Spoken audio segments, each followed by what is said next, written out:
cooling lubricant is consumed by the milling process over time, with most of the water content evaporating.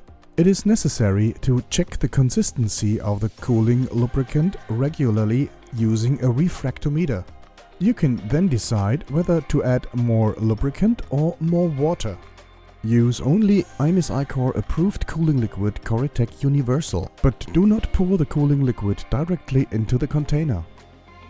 Also, do not pour clear tap water directly into the cooling lubricant for the same reason: it doesn't mix well. Since it usually is necessary to add water, proceed as follows.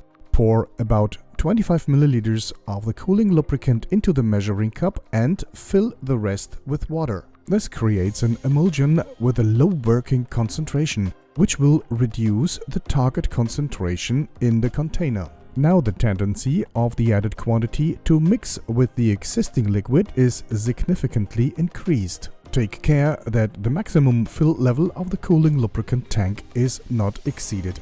Above all, however, the cooling and lubricating properties of the fluid must be checked using its Brix value. This is done again using the refractometer and the general calculation rules.